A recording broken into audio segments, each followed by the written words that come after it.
20h sur la télévision Futur Média. Bonsoir à toutes et à tous. Bienvenue dans cette principale édition. Tout de suite, le sommaire. L'horreur à Kaolack. Le gardien du cours privé Mboutou Sow tué dans un cambriolage. Son collègue rescapé actuellement entre les mains de la police. La police de Kaolack qui a donc ouvert une enquête. Explosion d'une usine de 2 fabriques d'aliments de bétail et de volailles au quartier Darussalam à Diamniadio. 6 blessés, dont actuellement un dans un état très critique.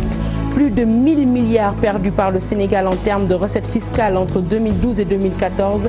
Révélation du Forum civil dans un rapport rendu public cet après-midi.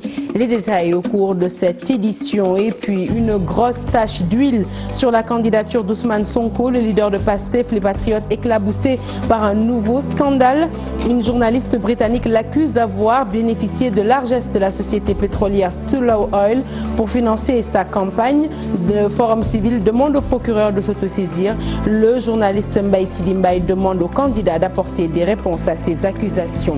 Félix Tshisekedi, vainqueur de l'élection présidentielle en République démocratique du Congo. Une victoire à la surprise générale et pour le moment contestée par la France et l'Église catholique congolaise. À ce titre, nous recevons dans ce 20h Babacar Justin Ndiaye pour parler de l'élection présidentielle en RDC.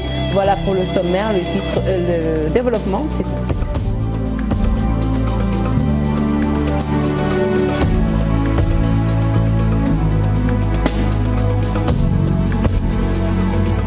Bonsoir à tous. Je vous l'annoncer donc tout de suite dans les titres. L'horreur à Kaolack. Le gardien du cours privé Mboutou Sow a été tué lors d'un cambriolage survenu hier dans la nuit. Les malfaiteurs ont fait irruption dans l'établissement dans la nuit vers 3 h du matin. Les 2 gardiens trouvés sur place ont été ligotés. L'un retrouvé mort sur les lieux. Les bureaux de l'administration mis sens dessus-dessous. Le deuxième gardien rescapé est actuellement entre les mains de la police. Les détails, c'est au micro. Non, nous n'excluons pas d'y revenir certainement dans nos prochaines éditions.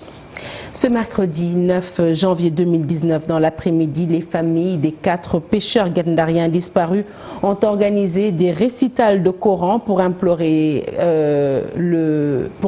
Dieu afin que Saliou Ndiaye, Malik Sen et Ousmane Djeissal soient retrouvés. Les pêcheurs de Gendar appellent aussi l'État sénégalais et les autorités mauritaniennes à unir leurs forces avec l'aide de 2 armées pour retrouver les 4 pêcheurs disparus depuis le 3 janvier dernier. Au même moment, 4 des 7 pêcheurs disparus le 8 décembre ont été retrouvés morts au Cap-Vert. Explosion d'une usine de fabrique d'aliments de bétail et de volailles. C'est au quartier Darussalam à Diamniadio. Bilan 6 blessés, dont un dans un état très grave. De l'avis du préfet de Rufisque, une enquête est ouverte par la gendarmerie pour déterminer les causes de l'incident, mais aussi et surtout situer les responsabilités. Serine Babacar Kane est préfet de Rufisque et ses propos sont recueillis par Ousseynou Thiam. Donc je rappelle que pour cet accident, le bilan provisoire fait état de 6 personnes qui ont été en tout cas blessées par les fragments issus de l'accident. On ne peut pas pour le moment se prononcer sur en tout cas la cause de cet accident. Une enquête est ouverte au niveau de la gendarmerie de Diamniadio et certainement les résultats de cette enquête nous donneront en tout cas les éléments pouvant établir en tout cas l'origine de cet accident. Une enquête est ouverte. Nous attendons dans les meilleurs délais le rapport d'enquête et une fois ce rapport exploité, effectivement les responsabilités seront situées et les mesures idoines prises.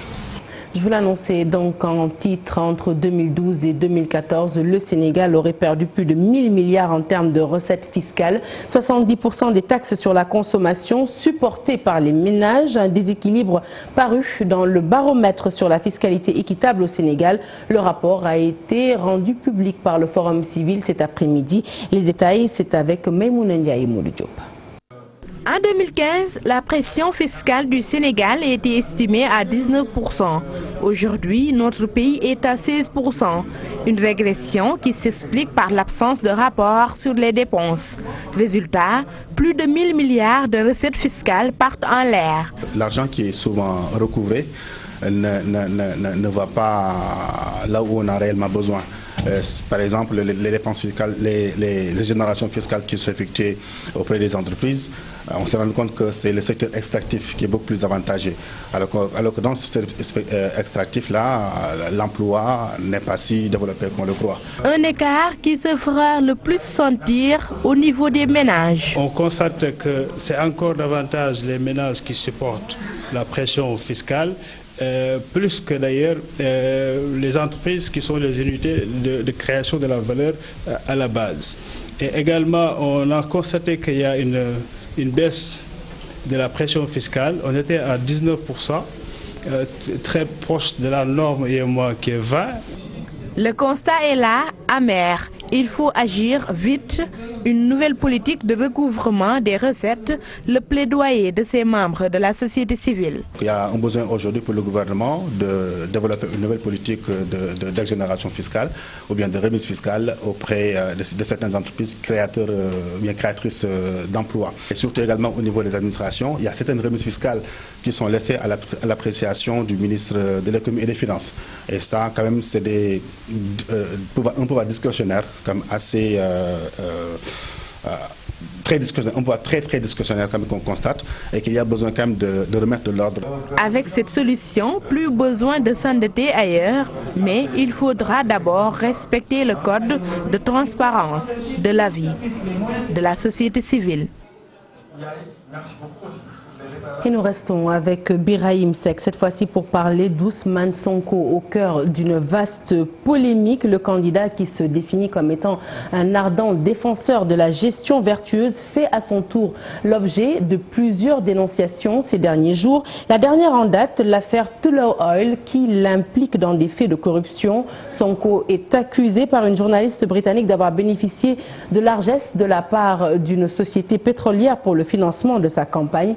Une accusation grave qui, si jamais est avérée, pourrait sérieusement écorner l'image du candidat. Le Forum civil invite le procureur de la République à s'autosaisir et nous retrouvons Birahim Seck pour les détails. Si le procureur de la République ne bouge pas, c'est parce que quelque part, il y a une instrumentalisation de la justice. C'est parce que quelque part, il y a une absence d'indépendance de la justice. C'est parce que quelque part, il y a une volonté de ne pas éclairer les Sénégalais sur les 94 milliards. Je ne peux pas comprendre qu'un justiciable puisse désigner le jour un agent de l'État d'avoir détourné, ou bien une présomption de détournement à hauteur de 94 milliards, jusqu'à saisir le procureur de la République. Cette personne ne porte pas l'affaire devant le juge, le procureur ne bouge pas, et aujourd'hui on veut déplacer le débat entre deux autres justiciables. Je pense qu'il faut qu'on revienne, qu'on se batte pour que le droit soit toujours mis en cause par ceux qui doivent le mettre que le droit soit mis en œuvre par ceux également qui doivent le protéger. On est en face d'une déréglementation du droit. Et là, le Forum civil interpelle directement le procureur de la République. Affaire Sonko, toujours des accusations graves. Selon Mbaye Sidi Mbaye, le journaliste exhorte le candidat à apporter des réponses à ces accusations qui, selon lui, ternissent son image. Mbaye Sidi Mbaye s'est confié à Alassane Ba dans ce reportage. C'est l'image et la crédibilité du candidat Sonko qui est en jeu. C'est devenu un sujet d'actualité très suivi par des Sénégalais. L'affaire des 94 milliards de francs CFA du titre foncier TF 1451R, les sociétés Mercalex et Atlas, l'affaire Tullow Oil, des dossiers embarrassants qui ne profitent pas aux leaders du PASTEF. S'il y a quelqu'un qui peut y perdre quelque chose, c'est Sonko. C'est Sonko qui cherche le suffrage populaire, le suffrage des Sénégalais pour la présidentielle. C'est très clair. Madiambal est bien dans ses bottes. Il dira « Je suis un journaliste ». Les raisons, il n'est pas obligé de les donner. Ousmane Sonko a donné une réponse par son équipe. La réaction d'Ousmane Sonko est très attendue. Selon Baye Sidi Mbaye, le candidat de la coalition Sonko président doit mesurer toute l'importance de la polémique et y mettre fin de la meilleure des manières. Il vaut mieux que Sonko immédiatement prenne les choses en main et mette fin à cette polémique si possible. Eh bien, en disant exactement ce qui s'est passé. Et tout le monde sait qu'il y a une certaine complicité entre le président, le candidat Macky Sall et notre confrère Madiambal. Madiambal peut utiliser cela pour aider son ami. Et à ce moment-là, je pense qu'il appartient à M. Sonko de ne pas tenir compte du fait que Madiambal est contre lui et pour son rival possible. Qu'il pense aux électeurs. Les affaires semblent très sérieuses de l'avis du journaliste. Beaucoup de commentaires, d'agitation. La sortie prochaine du leader du PASTEF est attendue après ces accusations. Malick Gakou a déposé un recours au Conseil constitutionnel. Ce matin, le leader du grand parti invite l'institution judiciaire à le rétablir dans ses droits. Selon lui, aucune disposition de la loi sur le parrainage ne stipule que la régularisation ne se fait qu'une seule fois. Le candidat de la grande coalition de l'espoir en a profité pour répondre à Aliou Sall qui lui avait tendu la main. Nous l'écoutons au micro d'Alsan Ba et Mohamed Dian. Aucun article de la loi, encore moins aucun de ces alinéas, ne dit que pour la régularisation, il faut régulariser une seule fois. Et je pense que la loi est très claire, il faut régulariser à concurrence du montant qui a été défalqué de votre liste du fait de doublons. Aujourd'hui donc, nous avons une réserve de parrains et nous avons un nombre de doublons supérieur aux 546 parrains qui nous manquent pour nous disqualifier. Nous pensons que le Conseil devrait avoir une interprétation judicieuse de la loi et nous permettre d'être qualifiés par rapport au parrainage. On nous a notifié le procès verbal il y a 48 heures et jusqu'à présent, la procédure n'est pas terminée, puisque au-delà du fait de nous notifier le procès verbal, on doit aussi nous notifier nos doublons et les rejets pour autre motif, ce qui n'a pas encore été fait à ce jour. Ce qui fait que donc la procédure n'est même pas terminée. Cette déclaration maintenant du maire Aliou Sall, que je remercie d'ailleurs pour ces mots sympathiques à mon endroit, en disant que je suis quand même un patriote et un républicain, mais il faut quand même que les gens de Benno Bokk Yakaar puissent résoudre à cela que dans ce pays, il y a des Sénégalais et des Sénégalaises qui sont pétris de valeurs, de dignité, qui sont pétris de valeurs patriotiques et qui se sont engagés depuis toujours pour servir leur pays. Commissariat central de Kaolack, 40 kilos de chanvre indien, saisit 2 individus arrêtés. Les 2 individus arrêtés pour trafic de chanvre indien sont actuellement dans les locaux du commissariat. La marchandise que vous voyez sur ces images était enveloppée dans des sacs plastiques. Les 2 saisies ont été faites à la gare routière de Kaolack et dans un bus horaire au quartier Léona, et nous y reviendrons certainement dans nos prochaines éditions. Et puis, le saviez-vous, nous parlons bien sûr des réseaux sociaux, la diffusion de vidéos obscènes, leur sauvegarde et même l'enregistrement sonore à l'insu de l'individu serait sévèrement puni par le code pénal. Dans le code pénal, les peines peuvent aller d'1 an à 5 ans de prison et pourtant, ces atteintes à la vie privée prennent de plus en plus d'ampleur. Les précisions du responsable de la division conformité à la CDP, Mohamed Diop, est au micro de Mambiram Diouf. Le Sénégal a réformé le code pénal. Donc il y a une réforme du code pénal qui date de 2016 et du code de procédure pénale, donc qui a consacré ces infractions, le fait donc d'enregistrer une personne de façon clandestine, ou bien de faire un photomontage, ou bien un montage avec des vidéos.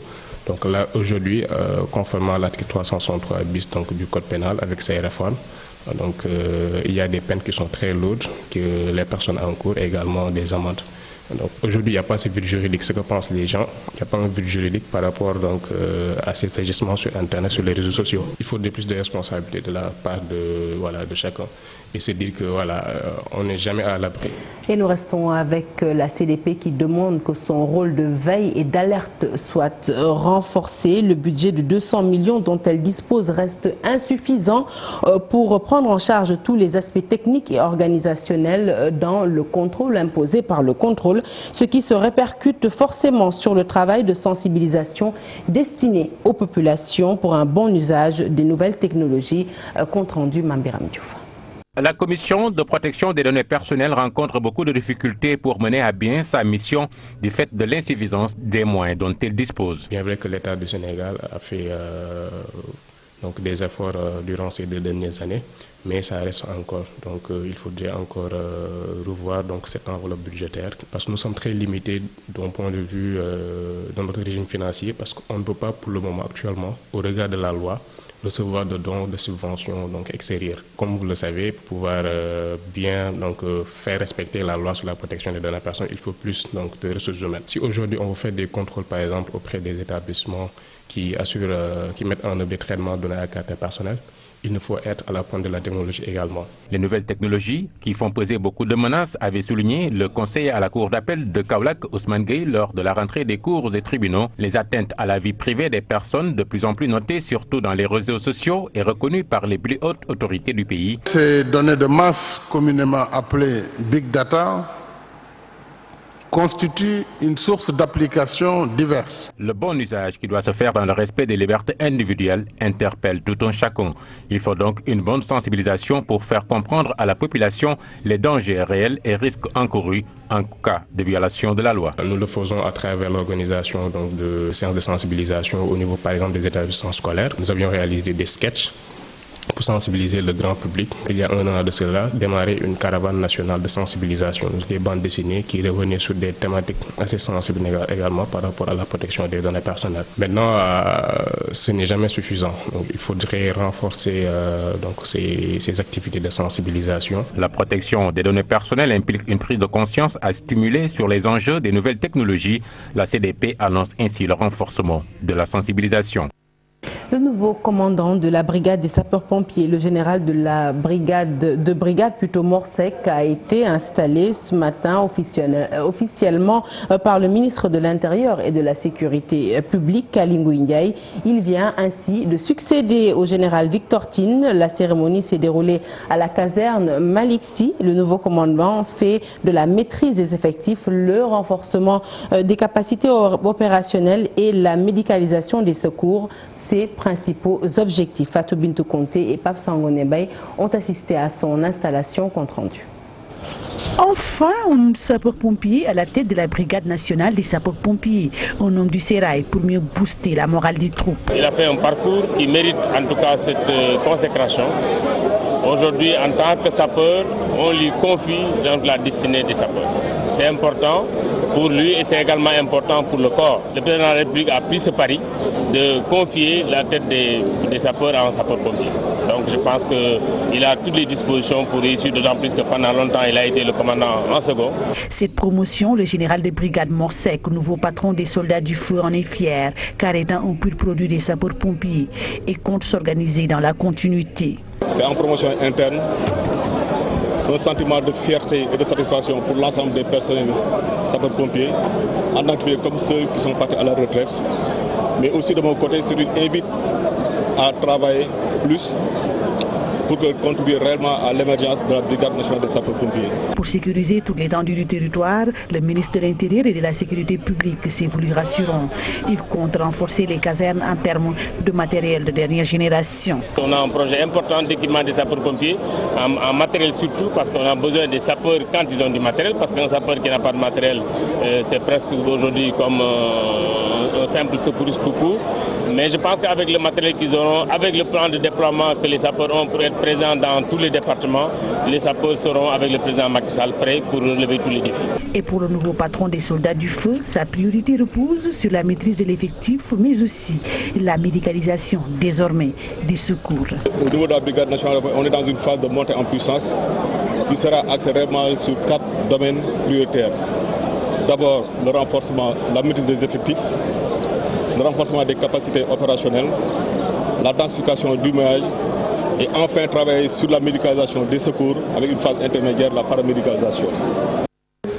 Et puis le deuxième forum de la PME sénégalaise officiellement ouvert ce jeudi. Le thème de cette année, accompagner les futurs champions, devrait permettre, selon le directeur de l'ADPME, de se concerter afin de trouver des solutions aux problématiques des petites et moyennes entreprises. Ce forum, une occasion pour le ministre du Commerce d'inviter justement les PME à s'impliquer davantage dans l'exploitation du pétrole et du gaz. Kumba Abatlo. C'est dans le souci de permettre aux PME de se faire une place de marque dans le marché continental africain que la DPME s'est fixée pour objectif d'accompagner les jeunes entrepreneurs dans la transformation structurelle de l'économie sénégalaise. L'État du Sénégal, depuis 2012, a mis en place les principaux outils pour être à niveau en matière de fonds de garantie. Mais la question de l'usage et du bénéfice qui peut être tiré de la transformation structurelle de notre économie continue à se poser. Cette question, quelle est-elle? C'est comment est-ce que nos entreprises peuvent bénéficier de la modernisation de la distribution ou bien du pétrole, du gaz et des mines. Le financement des PME, une problématique majeure, raison pour laquelle les acteurs comptent sur l'appui des partenaires financiers. L'objectif, c'est que le gap de financement puisse être résolu. Et c'est possible parce qu'on en a fait la démonstration avec des banques privées locales au Sénégal qui ont mobilisé des ressources importantes avec les dispositifs et les outils que l'on a, comme l'outil de cotation pour financer les PME. Le ministre du Commerce invite les petites et moyennes entreprises à s'impliquer davantage dans l'exploitation du pétrole et du gaz par la création d'entreprises allant dans ce sens. Il y a l'écosystème autour du gaz et du pétrole qui offre également une opportunité économique immense pour les PME. Demain, vous pouvez créer une PME dans la tuyauterie autour du gaz. Vous pouvez créer demain une PME dans l'expertise pétrolière. Vous pouvez demain créer une PME dans l'assurance des services autour du pétrole et du gaz. Donc c'est également une niche d'opportunité que les acteurs économiques, et j'ai lancé un appel au secteur privé, doivent également se positionner clairement là-dessus. Le forum de la PME sénégalaise, un cadre d'écoute et de concertation sur les défis des petites et moyennes entreprises. Il a ouvert ses portes ce 10 janvier et se poursuit jusqu'au 11. Et puis hors de chez nous, en RDC plus précisément, il est proclamé vainqueur de la très controversée élection présidentielle au Congo-Kinshasa, Félix Tshisekedi, puisque c'est de lui qu'il s'agit. Une victoire à la surprise générale du fils de l'opposant historique Étienne Tshisekedi, décédé il y a un peu plus d'un an. Portrait du fils qui a réalisé le rêve du père, c'est avec Dissa Prera.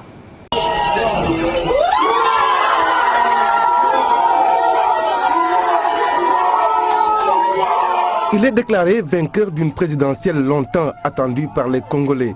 Félix Tshisekedi accède à un pouvoir que son père éternel opposant à Mobutu Sese Seko a longuement convoité. Félix, à 55 ans, est l'un des 5 enfants d'Étienne Tshisekedi. Après des études secondaires à Kinshasa, il s'envole pour Bruxelles en 1985. Il y restera de longues années. Le 31 mars 2018, Félix prend le pouvoir au sein de l'UDPS. Après des années passées à l'ombre de son père charismatique. Un an après la mort de ce même père, ce fils à papa, pour ses détracteurs, est plus que jamais déterminé. Félix a donc hérité du parti de son père qui lui offre une vraie force électorale. Élu député en 2016, il n'était même pas parti pour être le candidat de l'opposition. Il a fallu la pression des militants de l'UDPS pour qu'il s'écarte d'une entente de l'opposition. Contesté dans son propre parti, Félix a dû batailler ferme pour s'imposer. Son rapprochement avec Kabila, mal vu par les cadres de l'UDPS. Mais le jeune Tshisekedi a grandi en politique et s'est fait de puissants alliés. Avec cette victoire proclamée, le fils perpétue ainsi le rêve du père de bon nombre d'observateurs. Et pour parler de cette élection présidentielle, de ces résultats qui ont donc porté à la magistrature suprême Étienne Tshisekedi, tout de suite sur le plateau, Babacar Justin Ndiaye, chroniqueur politique. Bonsoir, monsieur. Bonsoir, Ndiaye. madame. Alors, Félix Tshisekedi, on vient de le voir, déclaré vainqueur de l'élection présidentielle en RDC avec près de 38,57% des voix. Celui qu'on qualifiait il y a très peu de temps de fils à papa a réussi à damer le pion à Chadari, qui est donc le dauphin du clan Kabila. Est-ce qu'on pouvait s'attendre à une telle consécration de Tshisekedi? Oui, mais il faut d'abord saluer ce qui s'est passé au Congo parce qu'à mon avis, c'est l'équivalent d'un tsunami, mais un tsunami salvateur. C'est l'équivalent d'un tremblement de terre, mais un tremblement de terre non pas dévastateur, mais salvateur. Parce que pour la première fois depuis 1960, le Congo vient d'enregistrer une alternance à la fois pacifique, électorale et démocratique. Donc je crois que le fait mérite d'être souligné de deux traits. Alors la victoire pour les spécialistes et pour les connaisseurs du Congo était du côté de l'opposition. Vous savez, la carte électorale du Congo est une carte électorale très éloquente. Alors, et les coalitions qui étaient en lice étaient des coalitions de grande taille. En dehors de la coalition de Kabila, c'est-à-dire le Front commun pour le Congo, vous avez la coalition Lamuka de Martin Fayoulou, qui regroupe deux personnalités emblématiques. En l'occurrence, l'ex-gouverneur du Katanga, Moïse Katumbi. Le Katanga, c'est devenu le Chaba. Et vous avez également, aux côtés de Martin, un dinosaure de la vie politique congolaise, en l'occurrence Jean-Pierre Bemba, qui contrôle l'Équateur comme son fief. Donc on a une coalition de taille. La seconde coalition de taille, c'est celle justement de Félix Tshisekedi. Alors là aussi, vous avez Félix lui-même, qui est un dinosaure, parce que c'est l'héritier de son père, et vous avez également Vital Kamerhe. Et en dehors de ces personnalités emblématiques, maintenant vous avez également la carte électorale sur le terrain. Et je crois que sociologiquement et politiquement, le Congo est plus ou moins fracturé. Vous avez le Kasaï, qui est le fief de Fayoulou. Vous avez plutôt de Kamerhe. Alors, vous avez l'Équateur, je l'ai dit, le fief de Jean-Pierre Bemba. Et par conséquent, ces deux coalitions étaient de nature à acculer et culbuter Kabila. C'est ce qui s'est passé. Donc la carte électorale était déjà parlante, la sociologie politique du Congo était déjà expressive. Et donc cela ne vous étonne pas que Tshisekedi soit arrivé au pouvoir? Bon, Tshisekedi, l'opposition, oui, mais pour Tshisekedi, effectivement, il y a un effet de surprise. Parce que je vous dis que ces deux coalitions sont de taille plus ou moins égale. Et ces deux coalitions ont des fiefs de taille remarquable et considérable. Donc la victoire était du côté de l'opposition, d'autant plus que c'est une élection à un seul tour. Ce n'est pas comme au Sénégal. Alors, à peine proclamés, les résultats ont semé en tout cas la division, notamment auprès de l'opinion nationale, mais aussi internationale. Le ministre français des Affaires étrangères, Jean-Yves Le Drian, est allé jusqu'à déclarer sur une chaîne française que ces résultats n'étaient pas conformes aux attentes, faisant référence à la déclaration de l'Église catholique qui donnait Martin Fayoulou déjà a priori vainqueur de cette élection. Comment appréciez-vous ces sorties de l'Église, de la conférence épiscopale et de la France qui, de l'avis de nombreux observateurs, n'a pas le droit de s'ingérer dans cette affaire? De toutes les façons, d'une manière ou d'une autre, il y a des interférences extérieures. Donc les ingérences sont difficiles à éviter. Surtout quand il s'agit d'un grand pays comme le Congo, dont la stabilité conditionne la stabilité de toute l'Afrique australe, de toute l'Afrique centrale et même une partie des Grands Lacs. Donc tout le monde interfère. Et il se trouve que ces interférences aussi sont des interférences teintées de rivalité. Parce que le son de cloche de la France, on comprend. Mais les États-Unis se taisent. Mais moi, je crois savoir que les États-Unis, dans les coulisses, ont travaillé dans le sens de la stabilisation du Congo. Aujourd'hui, il n'y a pas seulement la France, il y a aussi l'Église catholique du Congo qui, je vous l'ai dit tout de suite, donnait a priori vainqueur Martin Fayoulou. Donc de l'ingérence, il y a certes de l'ingérence française, mais il y a aussi l'ingérence au niveau national. Oui, l'Église catholique, ça c'est le son de cloche domestique. C'est-à-dire ça c'est une affaire congolo-congolaise. Mais il se trouve que l'Église catholique n'était pas seule sur le terrain. D'autres observateurs étaient sur le terrain, y compris les observateurs de l'Union africaine. Et cette mission était conduite par John Kounda Traoré, l'ancien président de la République du Mali, président de transition. C'est donc dire que l'Église a donné son point de vue, mais il y a d'autres groupes d'observateurs qui restent silencieux. Parmi ces groupes d'observateurs, il y a également une sortie du chef de la diplomatie belge qui dit lui aussi attendre le retour des missions d'observation, surtout africaines, donc envoyées sur place parce que le processus électoral a été chaotique. Est-ce qu'aujourd'hui, avec toutes ces voix discordantes, on peut s'étendre, on ne sait jamais, à un coup de théâtre de nature à invalider la victoire de Tshisekedi? Non, invalider non. Renverser la vapeur non.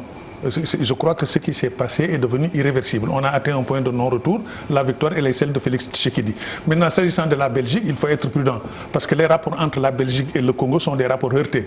Ensuite, ce sont des rapports parfois politiquement incestueux. Parce que n'oubliez pas que le Congo avait colonisé déjà, plutôt la Belgique avait colonisé le Congo. Et par conséquent, de Mobutu à nos jours, les rapports entre les deux pays ont toujours été heurtés. Donc le point de vue de la Belgique, il faut le respecter, mais il faut aussi le placer dans un certain contexte où la Belgique stratégique, a le souci de maintenir et d'ancrer son leadership au Congo. Alors Tshisekedi vient de mettre fin au règne de Kabila et de son clan, malgré son appel à la paix et à la cohésion, parce qu'il a dit tout de suite après donc, la proclamation, en tout cas provisoire, que Kabila était son partenaire. Pensez-vous que le régime de Kabila va respecter le verdict des urnes? Ah oui, oui. Entre nous, mon sentiment profond, même si je ne peux pas le démontrer ici, mon sentiment profond est qu'il y a eu des réglages souterrains. Vous savez, en 1997, quand Kabila était aux portes de Kinshasa, Mobutu ne voulait pas partir. Les Américains ont envoyé l'ambassadeur Richardson, qui était ambassadeur des États-Unis au Conseil de sécurité, donc à l'ONU. Il a fait comprendre à Mobutu, si vous ne quittez pas, vous connaîtrez le sort de Samuel Doe. Vous serez attaché à une corde, traîné dans les rues, torturé et tué. Automatiquement, Mobutu a pris l'avion, il est allé à Gbadolité, puis sur le Maroc. Donc je crois qu'il y a des réglages qui se sont passés dans les coulisses. Ensuite aussi, il faut rassurer les dictateurs comme Kabila. Parce que si vous lui faites comprendre que vous quittez le pouvoir, c'est la CREI, c'est la potence, mais il ne bougera pas. Il va s'arc-bouter avec sa police secrète et son armée. Donc je crois qu'effectivement, Tshisekedi a dû donner des assurances à Kabila. Mais tout est bien qui finit bien. Parce qu'il y avait une panne politique, il y avait un blocage. Et je crois que ce qui s'est passé au Congo, c'est le début d'une lubrification de la vie politique. C'est très important. Le début d'une lubrification de la vie politique au Congo, peut-être même en Afrique centrale, vous me direz, puisque l'Afrique centrale est vraiment pas un modèle, il faut le dire, en termes de démocratie. On peut citer le Gabon, le Cameroun, la Guinée équatoriale, le Congo-Brazzaville voisin, où l'on a des dirigeants qui s'accrochent au pouvoir. Est-ce que vous pensez que cette alternance survenue en RDC puisse avoir un effet domino sur les pays voisins? Oui, c'est-à-dire effet domino, c'est effectivement, il faut le souhaiter. Il faut le souhaiter, traîner de poudre, il faut le souhaiter. Mais il faut aussi être réaliste. Parce que moi, les régimes que vous venez de citer sont des régimes totalement fossilisés. Au Congo, Sassou Nguesso ne bouge pas. Au Cameroun, vous voyez à quoi ça ressemble. C'est un régime qui est là depuis le départ d'Aïdjo, depuis 1983. Alors en Guinée équatoriale, c'est une république pétrolière, très riche, sous-peuplée, donc facile à contrôler. Et les événements du Gabon ont démontré également que c'est des pays qui méritent d'être assistés. Vous savez, à mon avis, il y a deux plaies qu'il faut non seulement, deux plaies politiquement purulentes, qu'il faut non seulement circonscrire, mais également guérir, s'il le faut, même avec le remède du cheval. Il s'agit du Togo et du Gabon. Voilà deux pays qui sont gouvernés par une famille, appuyés par une armée tribale, et puis aussi une ethnie.